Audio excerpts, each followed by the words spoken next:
ठीक है, तो मैग्नीट्यूड हमने निकालना सीख लिया था।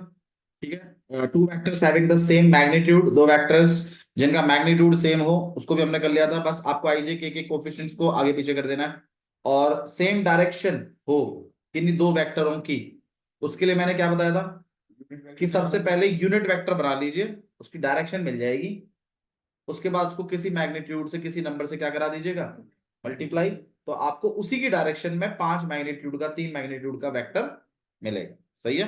कितने क्वेश्चन हमने करे थे? क्वेश्चन नंबर 4 देख लीजिए क्या है। एक्स और वाई की वैल्यू बतानी है। 2i + 3j, ये वेक्टर इक्वल है xi + yj। तो अगर कभी भी दो वेक्टर इक्वल होते हैं तो उनके आइयों का कोफिशिएंट और उनके जेओ का कोफिशिएंट भी आपस में कैसा होता है, इक्वल। ठीक है, सिंपल है। क्वेश्चन नंबर 5 देखिए, स्केलर एंड वेक्टर कंपोनेंट बताने हैं, इसके बारे में थोड़ा सा हम जिक्र कर लेते हैं। स्केलर एंड वेक्टर, देखो कोई भी वेक्टर अगर लिखा हुआ है, मान लीजिए कोई भी एक वेक्टर बना हुआ है, कहाँ देख रहा है भैया? उस पे देखेगा नहीं देख रहा था भाई। इसमें स्केलर कंपोनेंट आपको लिखना है, स्केलर कंपोनेंट। वेक्टर में component, scalar component and vector component दो चीजें होती हैं। हाँ भाई, स्केलर कंपोनेंट मतलब ये सिर्फ नंबर, यहाँ कुछ नहीं है दबाना। तो मतलब स्केलर कंपोनेंट में आएगा 2, 2 और -1। वेयर एज वेक्टर कंपोनेंट में इन नंबरों के साथ साथ आपको आई जे, और यहाँ पे जे, देखो मैं प्लस नहीं लिख रहा हूँ, इसमें कॉमा लगाया मैंने, ठीक है, और -1 के। तो ये स्केलर कंपोनेंट और ये वेक्टर कंपोनेंट। हालांकि ये क्वेश्चन पूछता नहीं है स्केलर कंपोनेंट वेक्टर कंपोनेंट बता दो इसके, बट इन केस एक नंबर में पूछ ले तो आइडिया नहीं होता। ठीक है, अच्छा जी, दो वेक्टरों का एडिशन करना तो आप जानते ही हैं। उनके आई के नंबर मिल जाते हैं, जे के नंबर मिल जाते हैं और के वाले। जैसे मान लीजिए एक वेक्टर है आपके पास 2i + 3j और +k, और एक वेक्टर है आपके पास i -2j और +3k। अब अगर मैं बोलूं a vector plus b vector कर दो, तो पहले तो इस बात को समझ लो कि दो वेक्टरों के एडिशन से एक वेक्टर बनता है। ठीक है, क्योंकि आई आई वाला जुड़ जाता है तो मतलब ये कितना हो जाएगा, 3i। फिर ये आपके पास प्लस माइनस माइनस, तो मतलब +j, बड़े वाले का साइन है, और यहाँ पर +4k। तो ये बात आप डायरेक्ट भी लिख सकते हैं। इसी तरीके से माइनस भी होता है, माइनस के केस में भी ऐसा ही होता है। 2i - i कितना हो जाएगा, i, 3i और माइनस माइनस प्लस, तो 5j, और k और -3k, तो माइनस का, और ये वेक्टर बन जाएगा a वेक्टर -b वेक्टर। सही है, दो वेक्टरों का प्लस, दो वेक्टरों का माइनस, आपने सीख लिया। और जो प्रोडक्ट होता है वो तो बेसिकली आपको पता ही है, दो तरीके का होता है, एक डॉट प्रोडक्ट और एक क्रॉस प्रोडक्ट, है ना। उनको भी कर लेते हैं, लाइए। ए वेक्टर डॉट बी वेक्टर, इसको कहते हैं हम लोग डॉट प्रोडक्ट, डॉट प्रोडक्ट। और एक होता है आपके पास क्रॉस प्रोडक्ट। क्रॉस प्रोडक्ट क्या देता है भाई, कौन सा, परपेंडिकुलर वेक्टर, उस पर बात करेंगे। पहले डॉट प्रोडक्ट कर लेते हैं। दो हमारे पास हैं वेक्टर्स, चलो जैसे लिख लेते हैं, एक 2i + 3j और एक -k। डॉट करा रहे हैं हम किसके साथ, i -2j और +5k। तो पहले तो मुझे एक बात बताइए, ए वेक्टर डॉट बी वेक्टर क्या देता है? क्या एक वेक्टर देता है या एक नंबर देता है? आंसर है एक नंबर, एक स्केलर क्वांटिटी देता है। नंबर मतलब एक स्केलर क्वांटिटी। ठीक है, तो दो वेक्टरों का डॉट हमेशा आपको एक सिंगल नंबर देगा। अब मल्टीप्लाई जब करते हैं तो इतना ध्यान रखिए, 2i.i कितना हो जाएगा आपके पास, 2। ठीक है, देखो वैसे मैं आपको समझा देता हूँ कि आई को आई से मतलब एक्चुअली एक्चुअली ऐसा नहीं होता है। आई वाला जो होता है पूरे से होगा, जे वाला जो है वो पूरे से होगा, के वाला जो है वो पूरे से होगा। लेकिन i.i ही 1 होता है, i.j क्या होता है, जीरो, मतलब अगर सेम होते हैं ना डॉट्स तो 1 होता है, अगर इसके अलावा कुछ है तो जीरो होगा। आई डॉट के भी जीरो होता है। वजह बड़ी क्लियर होती है इसकी, क्योंकि ए वेक्टर डॉट बी वेक्टर का अपना एक फॉर्मूला है, ए वेक्टर का मैग्नीट्यूड बी वेक्टर का मैग्नीट्यूड और कॉस थीटा। यहाँ ए आई डॉट आई, तो इस केस में आपका थीटा कितना होगा बताइए। अगर आई डॉट आई करते हैं हम, तो आप बताइए आई का मैग्नीट्यूड और आई का मैग्नीट्यूड और कॉस सेम के साथ कर रहा है ना, तो मतलब 0 डिग्री। कॉस 0 कितना होता है 1, और ये आई का मैग्नीट्यूड, आई एक यूनिट वेक्टर है, यूनिट वेक्टर का मैग्नीट्यूड कितना होता है 1, इसका मैग्नीट्यूड भी कितना होगा 1, तो 1 इंटू 1 1, इसलिए आई डॉट आई हमेशा क्या होता है। लेकिन जब आप आई डॉट जे करने जाते हो तो आपके पास कितना हो जाता है, आई का मैग्नीट्यूड जे का मैग्नीट्यूड और कॉस आई डॉट जे। आई और जे के बीच में कितना एंगल है, आई जो है वो कौन सी एक्सिस का है, एक्स एक्सिस। जे जो है वो कौन सी एक्सिस का है, आई और एक्स और वाई एक्सिस में कितना एंगल होता है 90, तो कॉस 90। कॉस 90 कितना होता है, तो जीरो, ये सब चीजों को जीरो कर देते हैं। ऐसे ही आई का जब के साथ करते हैं तो उनके बीच में भी 90 बनेगा, वो 90 जीरो बनेगा, जीरो सबको जीरो बना, इसीलिए कहते हैं आई डॉट आई 1 होता है, आई डॉट जे क्या होता है जीरो, आई डॉट के क्या होता है जीरो। समझ में आया? इसी तरीके से जे डॉट जे क्या होता है, लेकिन J dot I J dot के जीरो, है ना।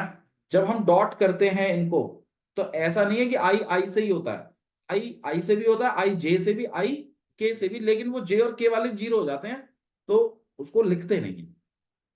तो वो सिंपली टीचर्स ये समझा देते हैं कि इसको इससे मल्टीप्लाई कर लो, इसको इससे कर दो और इसको इससे, क्योंकि यही तो बचेंगे, बाकी सब तो खत्म हो जाएंगे, सेम सेम वाले तो बचेंगे, तो सेम सेम वालों के बारे में सोचिए बस। इसलिए 2i इंटू आई कितना हो जाएगा, अब मल्टीप्लाई कर रहे हैं 2 हो जाएगा, आई भी नहीं रहेगा, आई डॉट आई क्या होता है 1। इसी तरीके से 3j और -2j मल्टीप्लाई कर रहे हैं तो माइनस का 6, जे नहीं। अगर आपको प्रॉब्लम हो रही है तो डॉट में ऐसे याद रख लो, आई वाला आई का नंबर आई के नंबर से होता है, जे का नंबर जे के और के का नंबर के से। आई जे के बारे में छोड़ दीजिए, मतलब आई को आई से मल्टीप्लाई किया वो छोड़ दीजिए। 2 को किससे मल्टीप्लाई किया 1 से, कितना आएगा 2। 3 को किससे मल्टीप्लाई किया -2 से, कितना आएगा। -1 को किससे मल्टीप्लाई किया तो कितना आएगा -5। इसको सॉल्व कर रहे हैं हम, कितना -4 -5, आंसर है -9। तो दो नंबरों को जब डॉट करते हैं तो क्या मिलता है, एक स्केलर नंबर। समझ में आया, ठीक है। और जब डॉट किया जाता है तो आई आई से, जे जे से और के से, क्योंकि बाकी के डॉट, बाकी के साथ डॉट बनाते टाइम वो जीरो हो जाता है तो उसको लिखते नहीं। ठीक है, क्लियर है। इस फॉर्मूले के बारे में भी हम बात करेंगे, ये फॉर्मूला मोस्ट इंपॉर्टेंट फॉर्मूला है और इस पर क्वेश्चन तुम्हें बनेगा ही। ठीक है, अभी फिलहाल मैं आपको से डॉट प्रोडक्ट निकालना सिखा रहा हूं। नेक्स्ट है आपके पास क्रॉस प्रोडक्ट। डॉट प्रोडक्ट क्या देता है, एक स्केलर क्वांटिटी। इसी तरीके से क्रॉस प्रोडक्ट क्या देता है, आंसर है एक वेक्टर।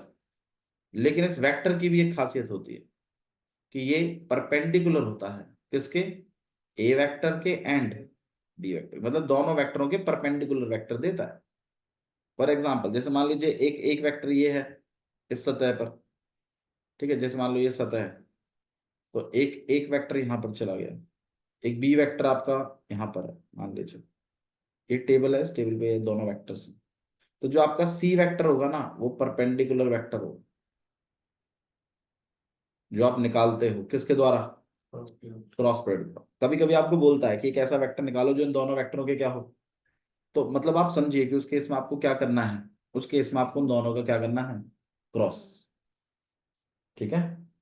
अब जो मैंने क्वेश्चन दिए उसमें ऐसी बातें हैं, आपको बोलेगा कि भाई इन दोनों का क्रॉस निकालो, मतलब इन दोनों क्रॉस नहीं, इन दोनों को परपेंडिकुलर वेक्टर निकालो, तो आपको दोनों का क्रॉस करना है। आप क्रॉस कैसे करते हैं ये सुन लीजिए। क्रॉस वैसे सिंपल ही है, मान लीजिए ए वेक्टर है आपके पास 2i -j और +3 के डिटरमिनेंट जैसे निकालते हैं वैसे ही करते हैं, ठीक है। बी वेक्टर आपके पास है i +2j और +5 के। अब आप जब ए वेक्टर क्रॉस बी वेक्टर लिखते हैं तो समझिए कि देगा क्या, एक वेक्टर। तो इसका जो आंसर आए वो वेक्टर की टर्म्स में आना चाहिए। ऊपर क्या लिखेंगे आप, आई, जे और के। फिर आप ए वेक्टर आ गया ना, तो ए वेक्टर के नंबर लिखोगे। तो बताइए क्या लिखें, 2 -1 3। फिर बी वेक्टर के 1 2 5। फिर आपको क्या करना है, इन दोनों मतलब इसको सॉल्व करना है। कैसे सॉल्व करते हैं, आई को यहाँ पर, ये रो ये कॉलम गया, ये बच गया, -1 3 2 और 5। फिर माइनस का जे, ये माइनस में चलता है ना, एक प्लस का एक माइनस का एक प्लस का, तो यहाँ पे बनेगा 2 3 1 5। इसी तरीके से के कितना बचेगा, 2 -1 1 और 2। ठीक है, ये आपको ए क्रॉस बी वेक्टर देगा। आई मल्टीप्लाई कर लेते हैं इसको, यहाँ पर आई है, हाँ जी, कितना हो जाएगा ये माइनस का 5, और ये कितना हो जाएगा माइनस का 6। माइनस का जे है, 5 2 10, माइनस का 3। यहाँ पर के है, 2 2 4 और प्लस का 1।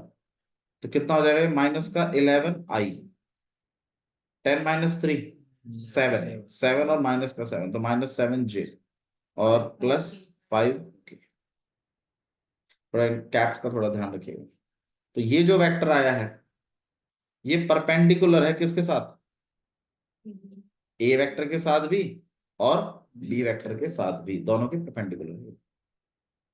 तो क्रॉस प्रोडक्ट आपको एक वेक्टर देता है जो दोनों ही वेक्टरों के क्या होता है, परपेंडिकुलर होता है। समझ में आई ये चीज, ठीक है। चलिए वापस क्वेश्चन पे आ जाते हैं हम लोग। ये सब थोड़ा सा, हाँ जी, ए क्रॉस सी कर दें। ए क्रॉस सी नहीं, ए डॉट सी। अच्छा, तो आप बोलोगे वापस से वो बी मिल जाएगा। अच्छा, बी क्रॉस सी और ए क्रॉस सी दोनों बराबर रहेंगे इसमें। भाई अपोजिट डायरेक्शंस भी तो हो सकती हैं।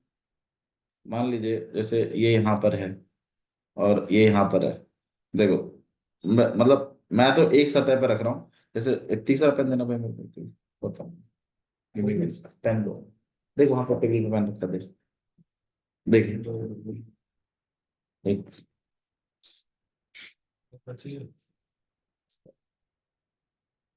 बंद की थी ना।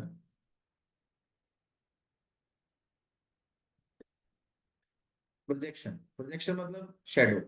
अब किस वेक्टर की किस वेक्टर पे प्रोजेक्शन है उस चीज पर बात करनी बहुत जरूरी है। मैं यहां पर लिखू projection of A vector on B vector. तो फॉर्मूला उन्होंने ऐसा दिया है कि जिस वेक्टर की प्रोजेक्शन ढूंढ रहे हो और जिस पे ढूंढ रहे हो, तो जिस वेक्टर की प्रोजेक्शन ढूंढ रहे हो उसको तो वो तो वेक्टर लेना है, और जिस पे ढूंढ रहे हो उसका यूनिट वेक्टर लेना। ये प्रोजेक्शन होगी। मुझे एक बात बताइए, प्रोजेक्शन के लिए मैं क्रॉस करा रहा हूं, मैं डॉट करा रहा हूं, तो मतलब यहाँ मुझे जो नंबर मिलेगा वो क्या मिलेगा, एक स्केलर, मतलब एक सिंगल नंबर आएगा मेरे पास। वो प्रोजेक्शन की लेंथ होगी, उसकी इतनी लेंथ का है शेडो। ठीक है। तो दो वेक्टर की अगर आपको प्रोजेक्शन निकालनी है, कौन किसके ऊपर है उस पर ध्यान देना बड़ा जरूरी है।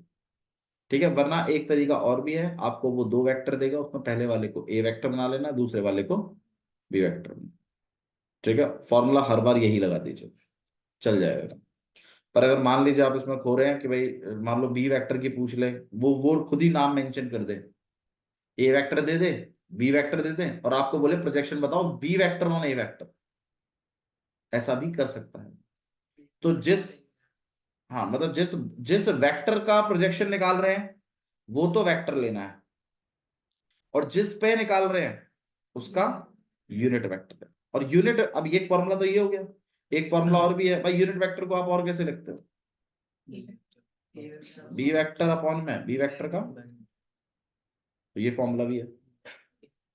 ठीक है, इसी तरीके से इसका भी है, B vector dot A vector upon में ए वेक्टर का। एनसीईआरटी में इस फॉर्मूले का जिक्र, मैं आपको कह रहा हूं ऐसे याद रखो, थोड़ा सही याद रखो। मतलब जिसके ऊपर प्रोजेक्शन निकाल रहे हैं ना उसी का ऑपरेशन करना है, उसी में ही उसी उसका यूनिट वेक्टर लेना। ठीक है। अच्छा जी, नेक्स्ट देखिए अब इसी पर बेस्ड रख के उन्होंने कुछ क्वेश्चन बनाए हैं। जैसे क्वेश्चन नंबर 6 है, सम करने के लिए बोला है। सम तो मेरे ख्याल से आप कर ही लोगे, क्वेश्चन नंबर 6 तो कोई प्रॉब्लम नहीं आएगी। क्वेश्चन नंबर 7 में आपको यूनिट वेक्टर निकालने के लिए बोला गया है। यूनिट वेक्टर मैंने निकालना सिखाया ही है। उस वेक्टर को उसके मैग्नीट्यूड से क्या कर देते हैं, डिवाइड कर देते हैं। Find the unit vector in the direction of P Q. P और क्यू आपको दो पॉइंट दिए हुए हैं, आपको बोला है पी और क्यू से ज्वाइन होने वाला जो वेक्टर है पी क्यू वेक्टर, उसका मुझे यूनिट वेक्टर निकाल के दीजिए, जहां पी जो है वो 1,2,3 है और क्यू जो है वो 4,5,6 है।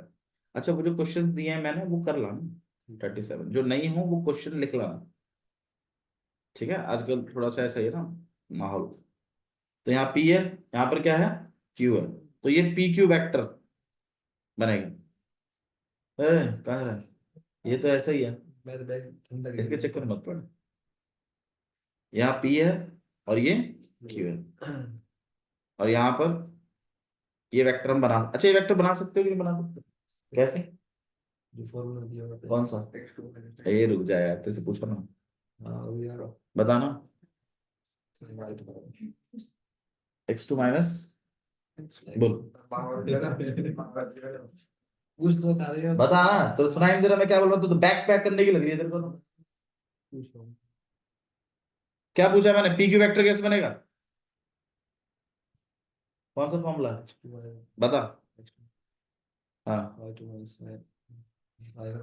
x2 माइनस x1, हाँ उससे मत पूछ, उसको ही मारूंगा और तेरे को ही मारूंगा साथ में, बता। बीच में क्या लिखूं?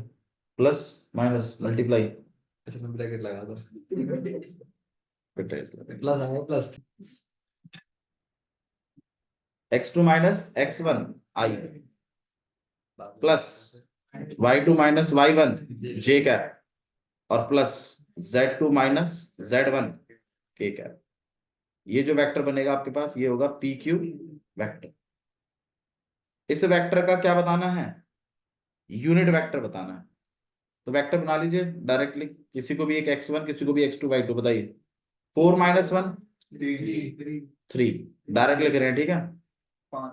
5 माइनस 2 3 j और 6 माइनस 3 3 ये क्या, इसका यूनिट वेक्टर बनाना है।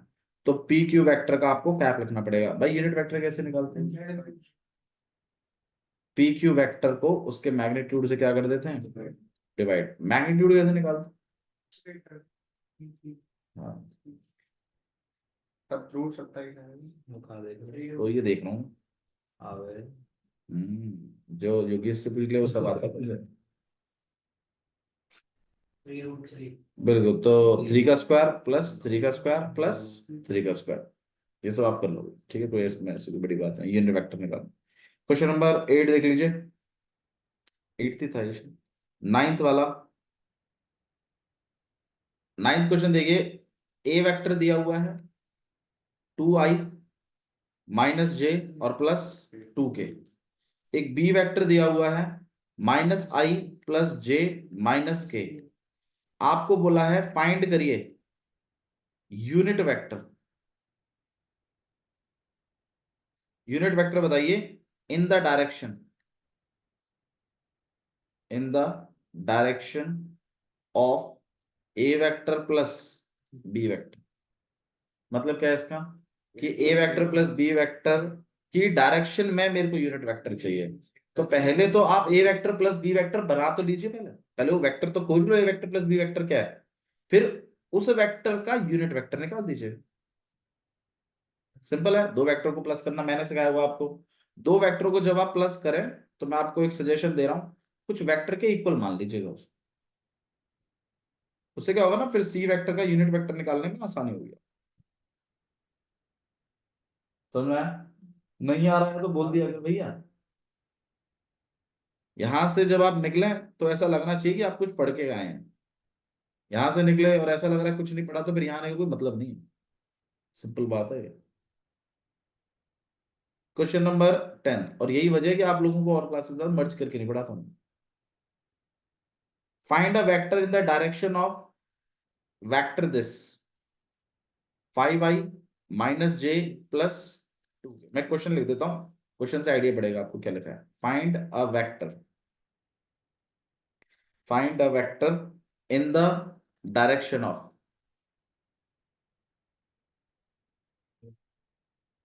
find a vector in the direction of vector 5i minus j plus 2k which has magnitude 8 unit. क्या मतलब है इस क्वेश्चन का? कंचन मीनिंग बता दीजिए इसका। वेक्टर फाइंड करना है जिसका डायरेक्शन हाँ हाँ बोलो बोलो, कोई दिक्कत नहीं है। जिसका डायरेक्शन इसी वेक्टर की डायरेक्शन में हो। तो मुझे एक बात बताओ, मतलब इस वेक्टर से मुझे डायरेक्शन लेनी पड़ेगी ना, तो उसके लिए मुझे क्या करना पड़ता है? Unit vector. अब यूनिट वेक्टर कितने मैग्नीट्यूड का होता है? एक मैग्नीट्यूड। उसको अगर मैं 8 से और मल्टीप्लाई करा दूं तो इसी की डायरेक्शन में मुझे 8 मैग्नीट्यूड का वेक्टर मिल जाएगा ना। और क्वेश्चन में आपको यही बोला कि एक वेक्टर बनाओ जिसकी डायरेक्शन इस वेक्टर जैसी हो और मैग्नीट्यूड कितना हो? 8 यूनिट का। तो क्या करना चाहिए कायदे से? इस वेक्टर का, इसको पहले एक वेक्टर बना लेते हैं, 5i माइनस जे और प्लस 2k। अब बताओ क्या करना चाहिए? क्यों? मल्टीप्लाई कर देंगे। क्योंकि भैया इसकी डायरेक्शन चाहिए हमें। हमें इसकी क्या चाहिए? डायरेक्शन। जब डायरेक्शन चाहिए तो हम क्या निकालेंगे इसका? Unit vector. यूनिट वेक्टर निकल जाएगा जो भी आएगा आई जे के। फिर आप उसको किससे करवा देंगे? 5 ए वेक्टर से क्या करवा दीजिएगा? 8 से। सॉरी 8 से क्यों करवा रहे हैं?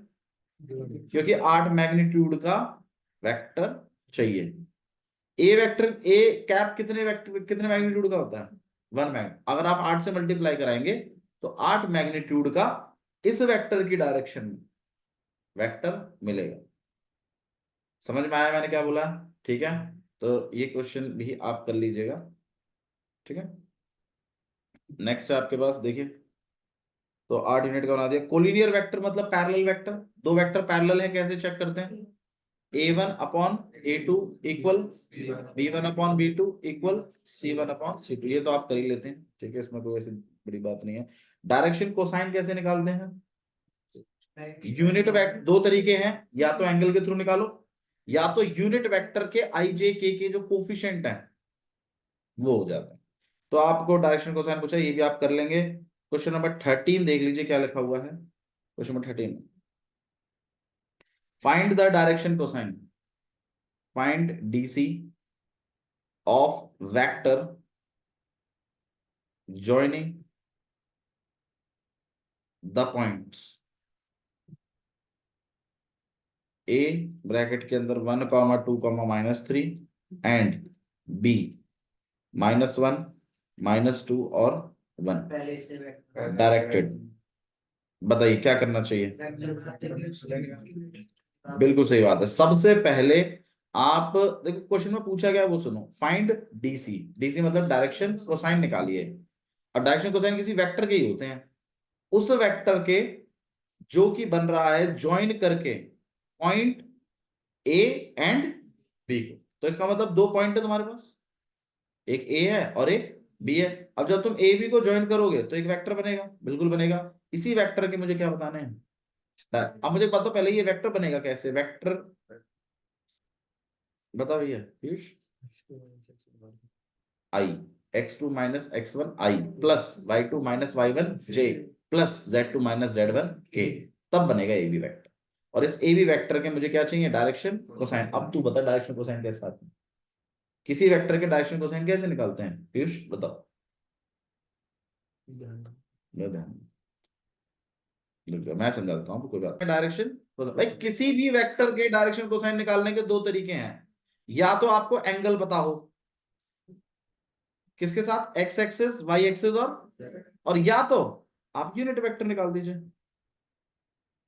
यूनिट वेक्टर के आगे वो जो L I plus M J और प्लस एन के जो आएगा, तो ये एल एम एन क्या है?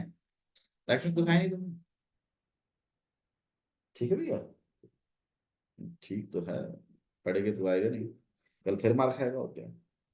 चलिए एक लास्ट टॉपिक और रह गया इसमें, उसको डिस्कस कर देते हैं। Section formula. Put off perpendicular होता है। फुट ऑफ द लाइन होगा, foot of the perpendicular line में जाता है। ठीक है, कल करेंगे।